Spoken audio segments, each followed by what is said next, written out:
Hai, selamat datang kembali di Rest in Peace. Masih bersama saya Agan Fadli. Dan ya, udah lama kita nggak upload video ya. Ya kurang lebih beberapa bulan kemarin channel ini bener-bener nggak upload video sama sekali. Dikarenakan ada beberapa hal yang paling pentingnya, yaitu adalah channel ini kena banyak banget pelanggaran komunitas dari YouTube. Yang dimana ada beberapa video kita yang terkena pelanggaran komunitas, yang bisa kalian cek email dari YouTube berikut ini. Yang kurang lebih kita dapat sekitar 4 pelanggaran komunitas.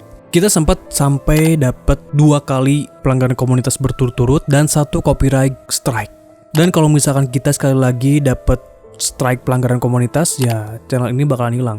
Maka dari itu kemarin tuh sempat nggak upload video biar bersih dulu lah channelnya, biar nggak ada pelanggaran lagi. Dan selain itu juga banyak video-video channel ini yang kita hapus ya, terutama video-video tentang badut, karena kemarin juga yang kena strike itu gara-gara video-video badut. Makanya kalau misalkan kalian cari video badut di channel Rest in Peace itu udah pada nggak ada. Kalau misalkan kalian pengen nonton video-video badut, kalian bisa cek ke channel lain aja ya. Nah, dan di konten kali ini setelah lama kita hiatus, kita bakalan bahas tentang sebuah kasus dari Deep Web yang bernama Daisy Destruction. Kalian harus banget tonton pembahasan video ini karena ini sebuah kasus yang terbilang sangat-sangat ekstrim dan pertama kali di dunia. Tapi sebelum kita mulai, saya disclaimer dulu kalau konten kali ini benar-benar sadis dan mungkin akan banyak kata-kata dan juga video yang disensor. Yang mudah-mudahan nggak kena dolar kuning atau seenggaknya biar nggak kena pelanggaran komunitas lagi. Dan seperti biasa sebelum kita mulai, welcome to my world.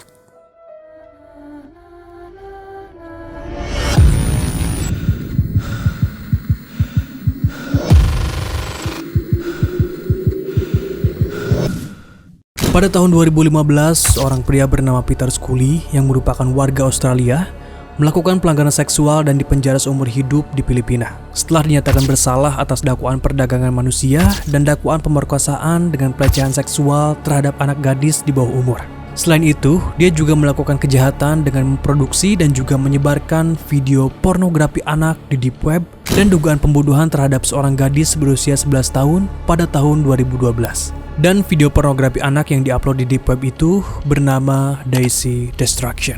Yang dimana singkatnya, video Daisy Destruction ini merupakan rangkaian dari 4-5 klip video yang dijual di salah satu forum Deep Web yang bernama Hard to Core. Video ini sangat ekstrim, bahkan sempat dianggap sebagai urban legend karena sangat sulit untuk menemukan videonya. Dan isi video dari Daisy Destruction ini yaitu menampilkan penyiksaan dan pemerkosaan kepada 3 anak perempuan oleh Schooley dan 2 wanita asal Filipina.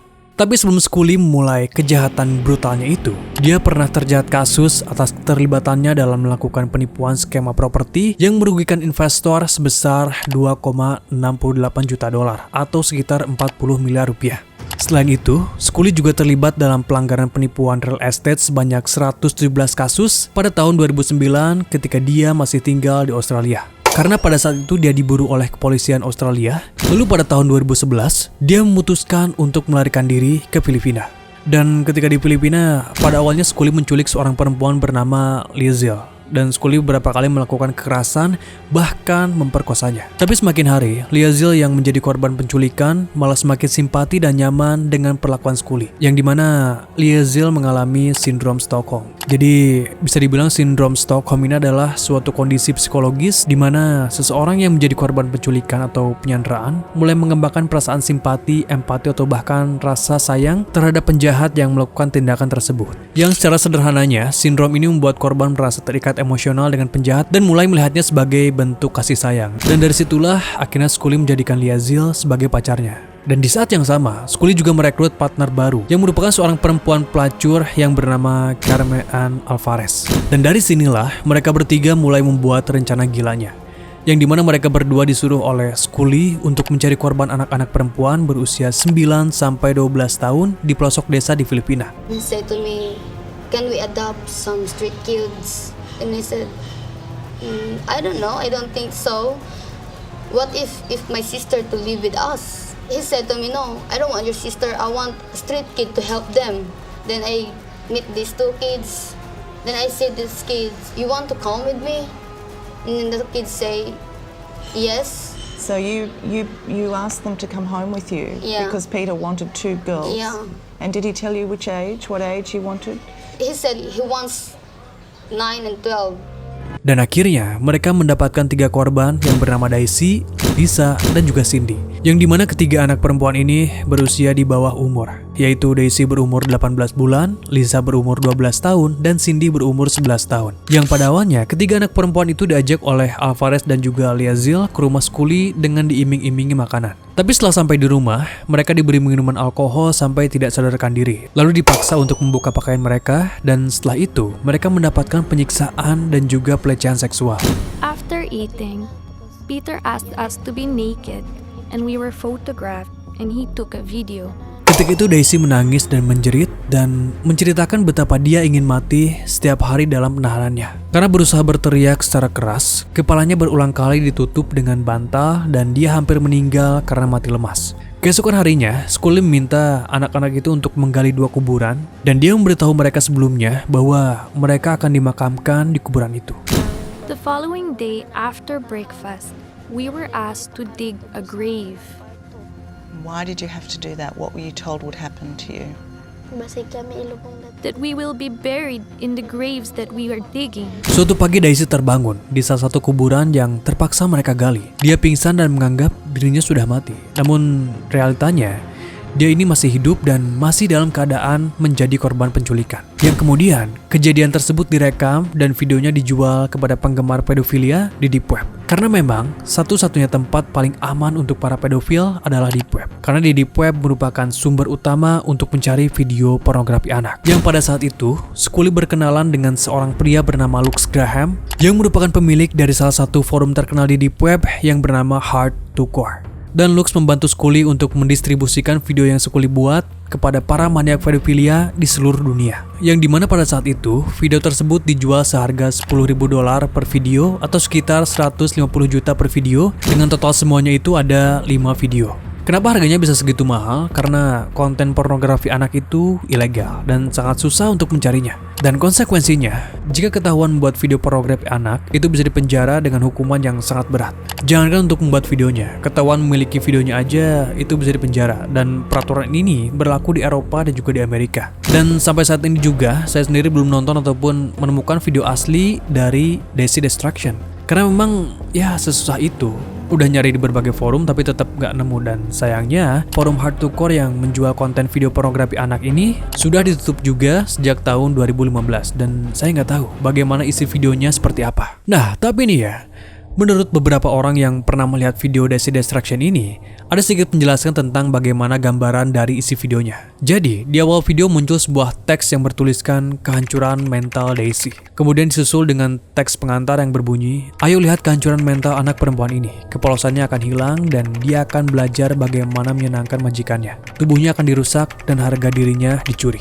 Menurut para saksi, video tersebut terdiri dari Alvarez dan Liazil yang menyiksa Daisy dengan berbagai macam cara. Misalnya menjepit kemaluannya dengan jepitan kain, meneteskan lilin panas pada kemaluannya, dan bahkan mengikat Daisy secara terbalik yang kemudian memukulinya dengan tali dan berbagai bahan lainnya selama berjam-jam. Dan hal tersebut juga tidak luput terjadi kepada korban lainnya, yaitu Lisa dan juga Cindy, yang juga menderita siksaan ini. Meskipun jenis dan siksaan video mereka sedikit berbeda dari yang dialami oleh Daisy. Dan alasan film itu diberi nama Daisy Destruction karena nama salah satu gadis yang disiksa dalam video itu bernama Daisy. Dan dia dihancurkan secara mental dan juga fisik. Dan kita juga udah bilang di tengah video tadi kalau Daisy ini masih berumur 18 bulan. Gimana gak ngotaknya ini si Scully bikin kejahatan sebrutal ini?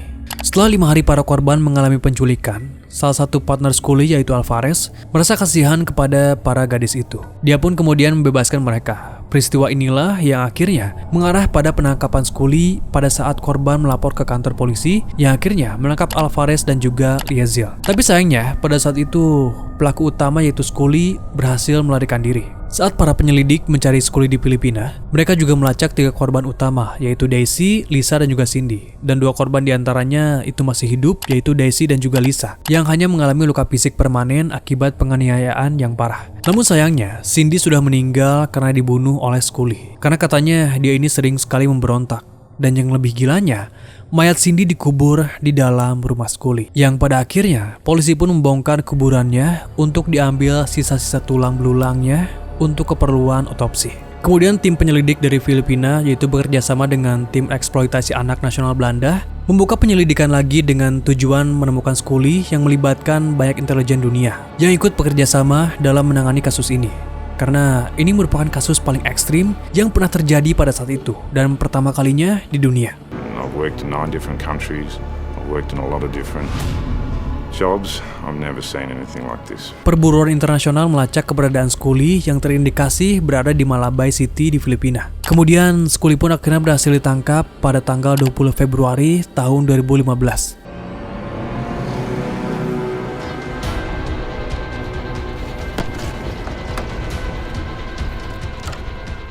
20th of February, 4 years after fleeing Australia and committing unspeakable crimes.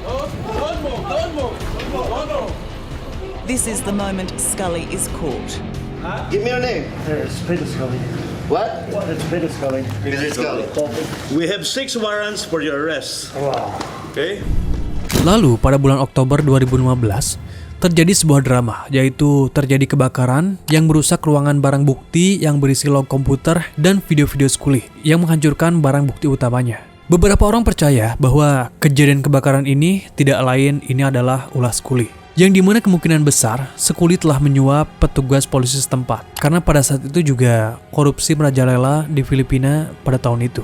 Kemudian pada tanggal 13 Juni tahun 2018, Scully dan kedua pacarnya yaitu Liazil dan juga Alvarez dijatuhi hukuman seumur hidup. Hakim juga memerintahkan Scully dan dua partnernya untuk membayar denda sebanyak 5 juta peso Filipina atau sekitar 1,3 miliar kepada para keluarga korban. Dan alasan kenapa Scully dan juga partnernya ini tidak dihukum mati, padahal kasusnya ini adalah kasus yang paling sadis yang pernah terjadi di dunia. Alasannya karena memang di Filipina hukuman mati itu sudah dihapuskan. Karena katanya hukuman mati ini banyak sekali menuai kontroversi, sehingga hukuman maksimalnya itu digantikan dengan penjara seumur hidup agar pelaku bisa lebih lama menderita di penjara.